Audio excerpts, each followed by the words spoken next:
cours de ce journal, mesdames et messieurs, nous parlerons de l'équipe de reporters de Télé Hermont qui est allée à la rencontre de certains élèves de classe de terminale pour s'enquérir de leur état d'esprit et savoir comment ces derniers se préparent pour leur examen du baccalauréat session juillet 2021 avant le début des épreuves. Et puis, la rencontre entre le ministre des Sports et les associations des entraîneurs et arbitres de football, les échanges de cette rencontre avec Lordine Oyane et Ariel Nzaou au cours de cette session d'information de 20h30.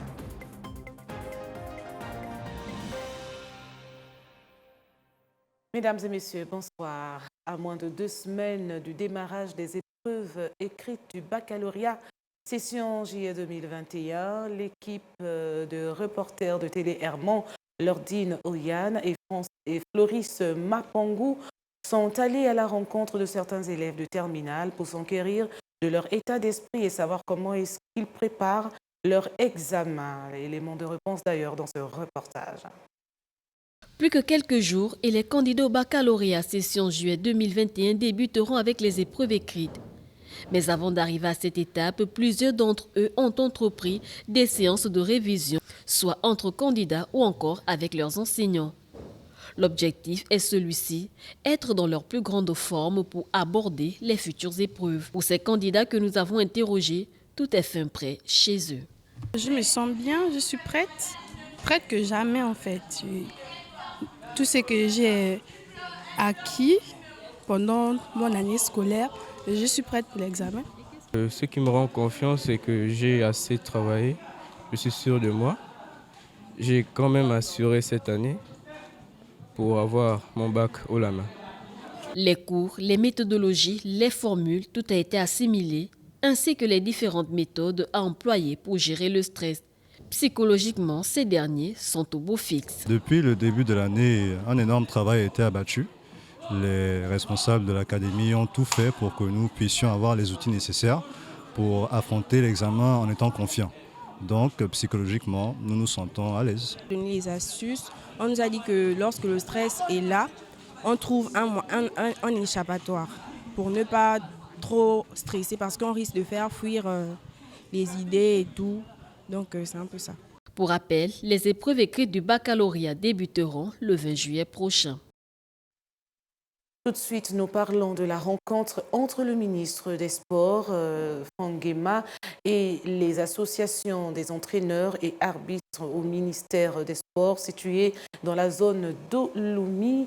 En vue de préparer, on va dire, la reprise du championnat national de football. Le compte rendu ici avec Lordine Oyane et Ariel Nzaou.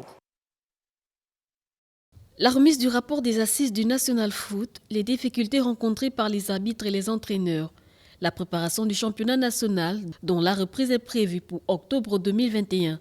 Telles sont les grandes lignes des échanges entre le ministre des Sports et les responsables d'associations des entraîneurs et arbitres.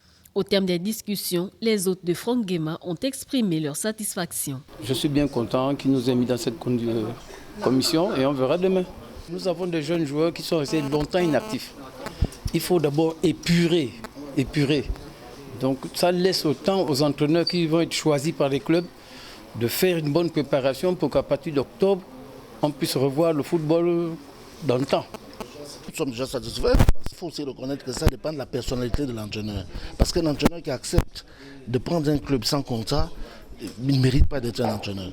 Et c'est ce que nous défendons au niveau de l'association des entraîneurs et éducateurs de football du Gabon. Pour sa part, le ministre des Sports a remercié les participants sans omettre de rappeler le combat qui a été le sien pour aboutir à ces résultats. Je suis arrivé en juin 2019 et en arrivant en juin 2019, bien évidemment, j'ai trouvé un certain nombre de dossiers sur la table, plusieurs dossiers brûlants même, comme la reprise du championnat national de football professionnel.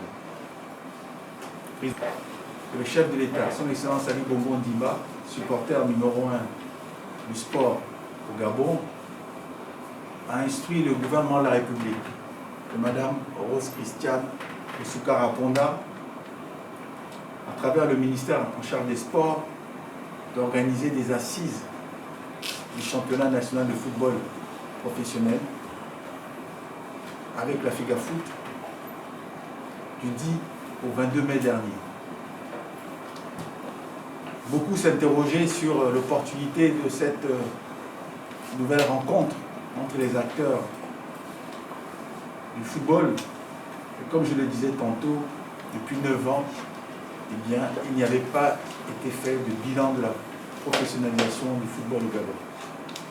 À l'issue de cette rencontre, une commission de suivi de la mise en pratique des recommandations contenues dans le rapport du National Foot sera mise en place.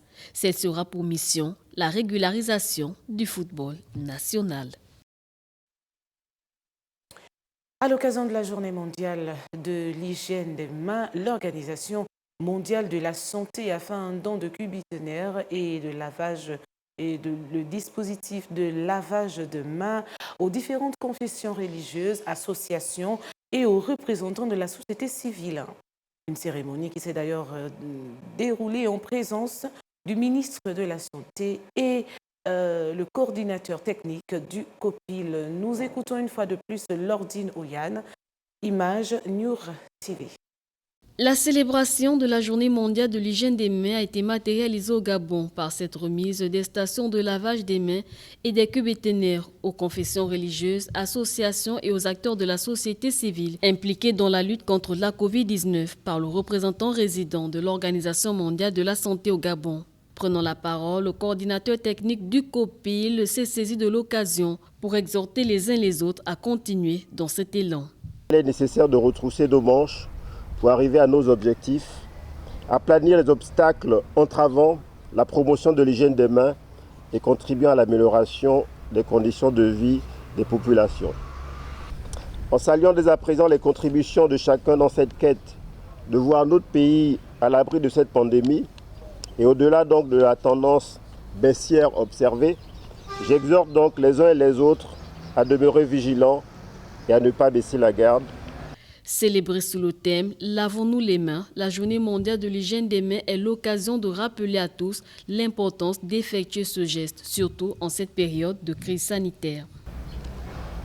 L'hygiène des mains, encore appelée le lavage des mains, est une intervention efficace de santé publique.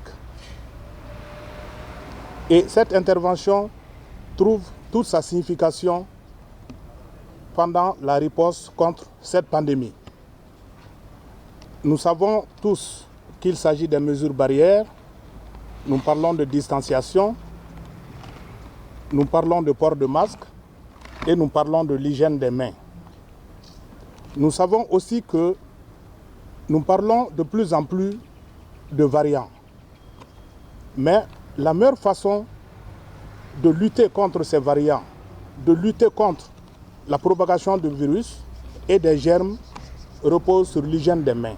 À l'exemple du lavage des mains, le vaccin constitue un moyen efficace de lutter contre la Covid-19. C'est dans cette optique que le ministre de la Santé a invité tout le monde à poursuivre la sensibilisation.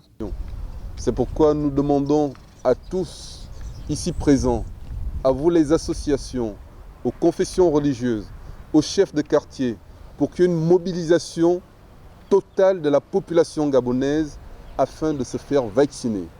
Nous avons la chance de ne pas connaître les difficultés que d'autres pays connaissent en matière de rupture de vaccins.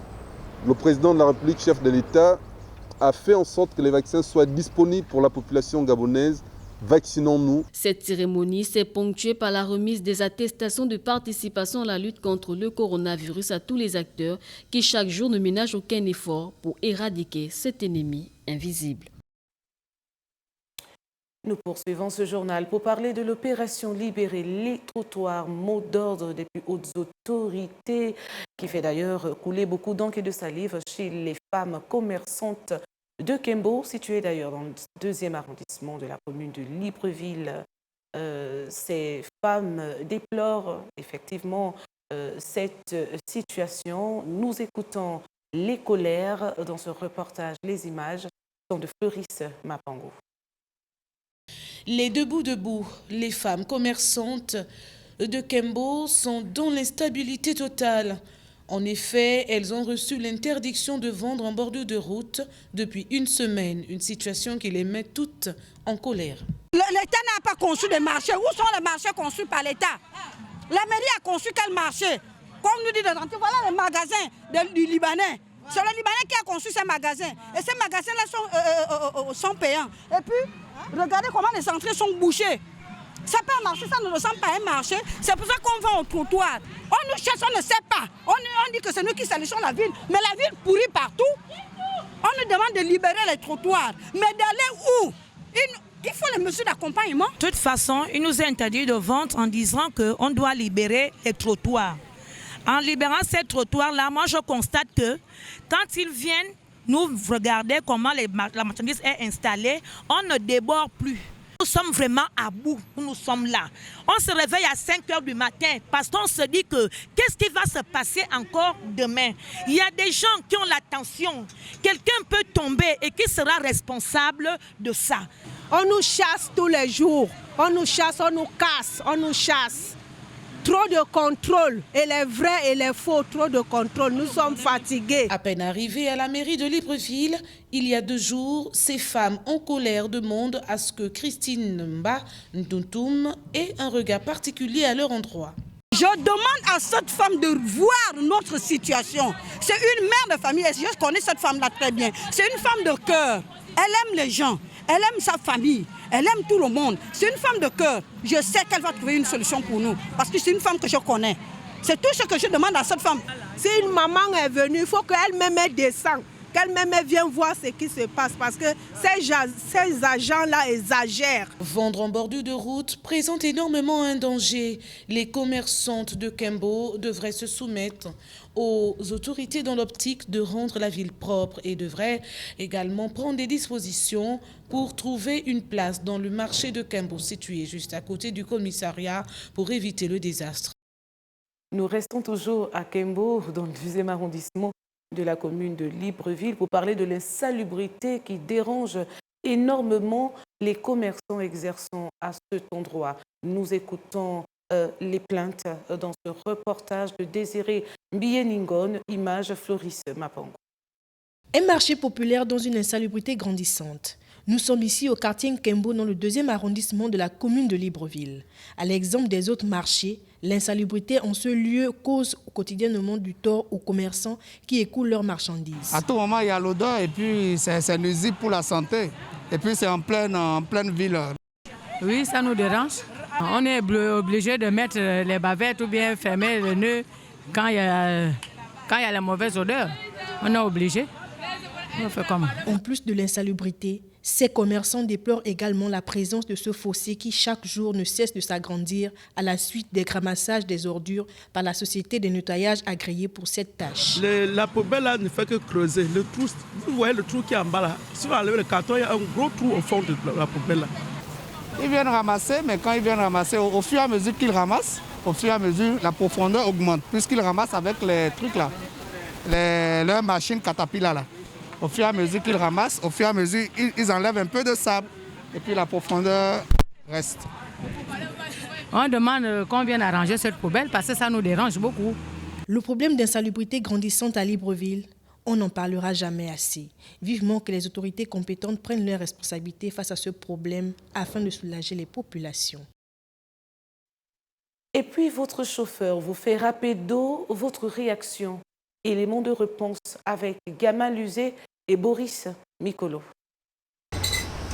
Ma réaction serait d'abord très amère au départ et à la suite,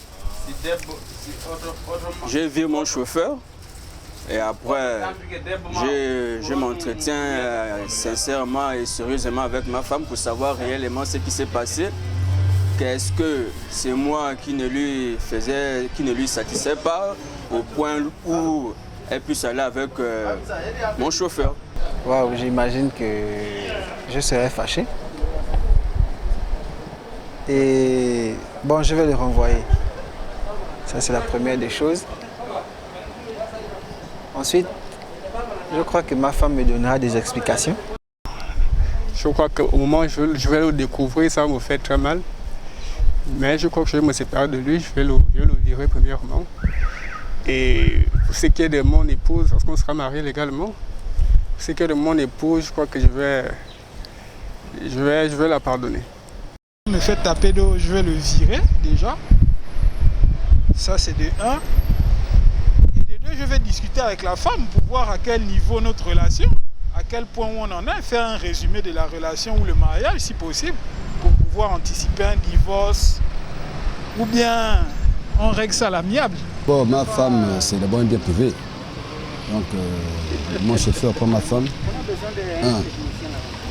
Non seulement que je vais l'enlever du travail, je le porte plainte, je l'enferme. Et ma femme, je vois ses parents, et puis on sait ce qu'on peut faire. Mesdames et messieurs, c'est la fin de cette principale édition d'information de 20h30. Merci à Bourgia, Alec Tinga et à toute son équipe, donc l'équipe technique qui m'a accompagné durant toute cette semaine pour vous présenter les différents journaux télévisés. Mesdames et messieurs, avant de nous séparer, j'ai le plaisir de vous rappeler les titres de ce journal. Nous avons parlé de l'équipe de reporters de Télé Hermont qui est allée à la rencontre de certains élèves de classe de terminale pour s'enquérir de leur état d'esprit et savoir comment ces derniers se préparent pour leur examen du baccalauréat, session juillet 2021, avant le début des épreuves.